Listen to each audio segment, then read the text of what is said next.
विश्व दृष्टिकोण के विकास में भारतीय मूल्यों की बात करें तो यहाँ की इतिहास, परंपरा, हमारी संस्कृति ने विश्व के समक्ष एक नई दृष्टिकोण का विकास किया है, उन्हें प्रभावित किया है।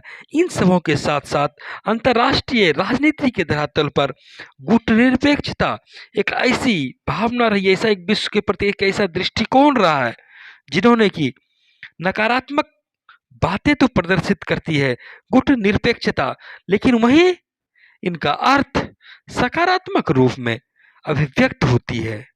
एक विद्वान वे के.पी. मिश्रा वो लिखते हैं कि भारत में दर्शन एवं सभ्यता की परंपरा देखने के बाद ऐसा लगता है कि यहाँ जो संज्ञा शब्द इस्तेमाल होता था उसमें नकारात्मकता से ज़्यादा लोग लगाव रखते थे। हालांकि हम ये देखते हैं कि नकारात्मक शब्द भले ही थे, लेकिन उनके अर्थ स्वीकारात्मक थे और सकारात्मक थे।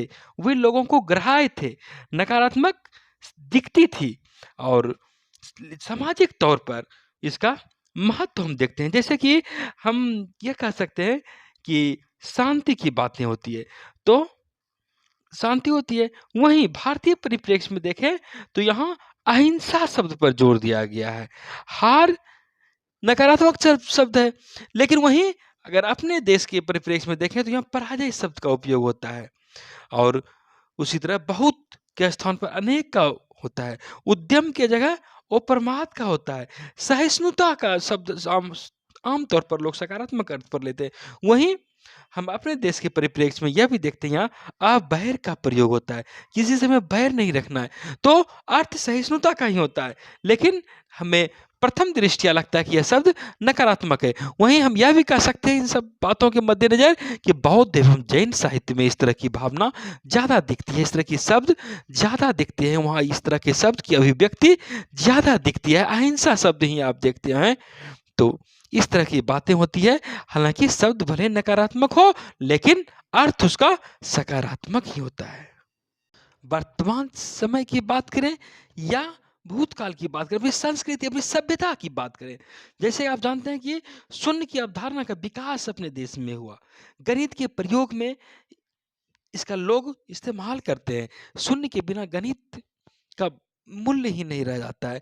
लेकिन शून्य देखने में शून्य लगता है कि वह एक नकारात्मक रूप है, लेकिन इसका सकारात्मक मान है। यह अपने आप में पूर्ण है, व्यापक है। शून्य क्या अपना एक मूल्य है और इसके बिना सब बेकार है। तो शून्य एक नकारात्मक बोध अवश्य कराता है प्रथम दृष्टया, लेकिन इनकी भावना, इनका भाव, इनका सम्मान, इनका मान अपने आप में काफी अधिक व्यापक है। उसी तरह अंतर्राष्ट्रीय धरातल पर गुटनिरपेक्षता की बात होती है। हमें लगता है कि यह नकारात्मक भाव है, किसी के साथ में नहीं रहना है, लेकिन इनका गूढ़ अर्थ देखा जाए तो अत्यंत यह सकारात्मक है। यह किसी भी गुट में जाने से हमें रोकता है और इस रोकने का तात्पर्य होता है कि अपनी आज़ादी का भरपूर इस्तेमाल करना, अपना एक स्वतंत्र दृष्टिकोण का पालन करना, अपने स्वतंत्र दृष्टिकोण का विकास करना, उसके लिए प्रयत्नशील रहना और किसी प्रकार की निरस्त्रीकरण की बात हो या उपनिवेश बात का विरोध हो, वहाँ पर अपना मूल्य, अपनी मान्यता, अपनी भावना को व्यापक तौर पर रखना। अंतर्राष्ट्रीय जगत में अपने अंतर्राष्ट्रीय संबंधों का कहीं न कहीं व्यापक तौर पर लोकतंत्रीकरण की भावना भी इसमें सम्मिलित है।